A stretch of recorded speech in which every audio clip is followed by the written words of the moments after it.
Hello, my name is Morgan English. And I'm Brenda Morris. And today we will be performing the Taliban's Takeover, the negative turning point for Afghan women's rights. Thank you. Goodbye, Father. Miriam, we are not doing chores today. But what do you mean we must? Please, listen. There's a box behind the pipes under the sink. Go fetch it. I found it, Mother. What is it? It was hidden. You know Father wouldn't like that. You cannot tell Father about this. The truth is, you and I are leaving in 4 days. Escaping. No, we can't. This is our home. Just listen and everything will make sense. This box holds the truth. It has every date, every change the Taliban made. I was in middle school when they began the original takeover. In 1994 to be precise. What do you mean, Mother? I don't understand. It's 2024 and you were a young girl of 7 when the Taliban regained power. You don't understand that this way of life is not living. This is your reality. You are used to having few rights. You are not allowed a full education or a job, the right to show skin or even be in public without a male chaperone. This is normal to you. But Father says it's only right. Women are capable of living in freedom. We wouldn't know what to do. And what is this? This was your grandmother and friend walking. Not a hijab or burqa in sight. They aren't even near a man. And they're fine, see? They're happy. Mother, this is incredible. I remember grandmother was a student at Kabul University. I even wore miniskirts like these. This was not long ago, no? Afghan women had vast freedoms up until the 90s. In fact, it was the turn of the 20th century that women began the progress towards equal rights. Wait, the 1900s? In 1919, to be exact. That's the year women gained suffrage. What's that? Suffrage is the right for women to vote. In fact, we gained it a year before the American women. Ironic, isn't it? Are the Americans the ones that were stationed just a few years ago nearby, right outside of Kabul? The ones Father was worried about? Yes, dear, but that's not important. The true turning point was the Taliban's first gaining of power. This is why we must leave. But Mother, the Taliban pledged they're for women's rights this time. I think... Do not say that! I lived through their first reign. It always starts small. It always begins with the ending of a choice, such as women now being forced to wear burqas. It seems like something trivial, yes? But it soon turns into a massacre of human rights. Soon will be just like their original takeover in the 90s, with extremely detailed restrictions. Well, what restrictions were there? Women must wear a burqa in public, must always be accompanied by a related male, must not show skin or be educated. We couldn't have a job or even see a healthcare professional without a male present. I didn't know that. You never told me that. You see, Miriam, it's a slippery slope. The laws got so strict, women feared we would have to wear a burqa in our own homes. Where do you draw the line? But you were just telling me about women's rights. How did it go from equal rights for everyone to virtually none at all for women?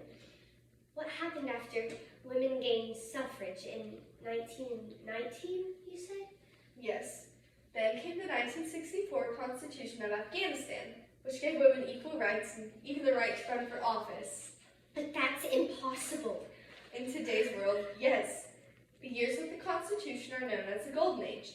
The Constitution got annulled in 1973, and progress continued until 1978, when our president was killed by Russian communists. The Soviets began to attack Afghanistan since we were in a weak state, and they wanted to increase Afghan communism. The Americans and Russians took opposing sides in the Afghanistan war. How long were the Soviets in power? For 10 years, until 1989, when they were driven out of Afghanistan by American and Islamic fighters. All the while, horrid, hateful groups like the Taliban took that opportunity of violent distraction to gain power. That's how the Taliban took control of Afghanistan? Yes, Afghanistan was in civil war and the Taliban won. The turning point was when the 1990 Constitution, which enforced gender equality, collapsed. The Taliban began to get power in 1994, and their final rise to full control was when they took our capital, Kabul, in 1996. After that, they were the sole rulers and lawmakers of virtually all of Afghanistan. But how did people allow that? We wanted peace back in our nation and control again. They offered that, so we listened and even supported them. And then, once they had all that control, that's when they began to enforce all these terrible rules. Yes, it started out as a simple command for women to wear a certain item of clothing in public soon escalated. Women's law quickly became punishment if you were seen wearing nail polish, or white socks, or noisy shoes, or if your hand or ankle was accidentally seen. Punishment? You're telling me you could go to jail just for wearing nail polish? If you were lucky, most were flogged, beaten, like my friend's 7-year-old sister, who was publicly lashed for a painted red thumbnail. In the box, I have real accounts of mistreatment from the Taliban's first takeover. May I read them? Here. I was at the baker's, and I saw another woman pick up some bread, and her sleeves moved up her arm just a little bit, and the Taliban attacked and beat her. I became very afraid and I ran away.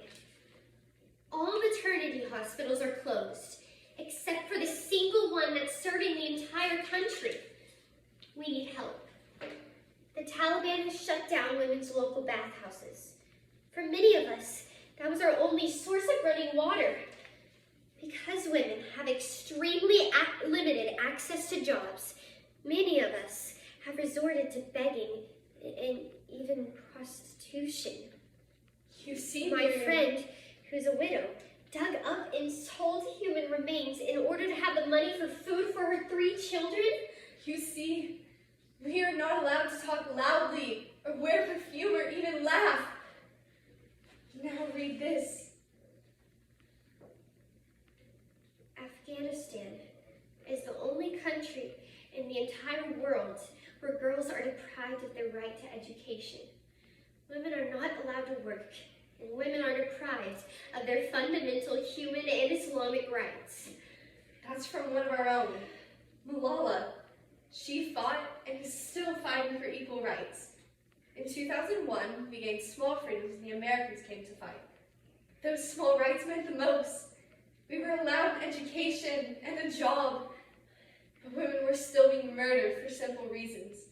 So we stayed silent and prayed that the Americans would somehow fix Afghanistan. But the Taliban, they promised they're for women's rights. Our own Minister of Education turned his back on us. Read this. Why women should stay home. A woman is like a flower. You water it and keep it at home for yourself, to look at it and to smell it. It is not supposed to be taken out of the house to be smelled by others. Syed Gaisadin, Taliban Minister of Education. Face value, the Taliban seems so caring. I mean, you know their written intentions. Restore peace. Disarm the population, enforce Sharia law, and defend the Islamic character and nature of Afghanistan. Yet they've already begun to go back to their old ways. Sure, it's 2024, but 1996 was not long ago at all. Well, what have they done? Read this. Reshta Abbasi says that people in Afghanistan are living a human's right nightmare under Taliban rule. The Taliban's most recent laws include only allowing men to graduate in medical fields, restricting girls' education beyond the 6th grade, and prohibiting women from working most jobs, including government positions. This is just the beginning, I'm afraid. I truly believe that this takeover will be even more detrimental than the last. I'm sorry, Mother. I just never realized that we were living through a crisis. No, I owe you an apology. I thought that after the 20-year war between America and the Taliban that things would change. I was hoping everything would go back to the way it was in the 70s. But now now I see the truth. The Americans hadn't been out of Afghanistan for more than 10 months before the Taliban started regaining power. I realize now that the Taliban's rise to power in the late 90s has affected and will continue to affect the future of our country. It's changed everything. They know now their power. They know their abilities. I'm so sorry. It's okay, Mother. The moment I knew I was a prisoner of Afghanistan was the moment they painted the windows of our homes. It was law for no woman should be seen on accident by a passerby giving a glimpse into the house. I don't want you to live in a prison like I did. For that, you must leave. Let's go pack. But Mother, what's going to happen to Afghanistan? I truly don't know, Miriam. But I do know this. The current takeover will most likely be more harmful and controlling than the last. And I don't want to stay here and find out.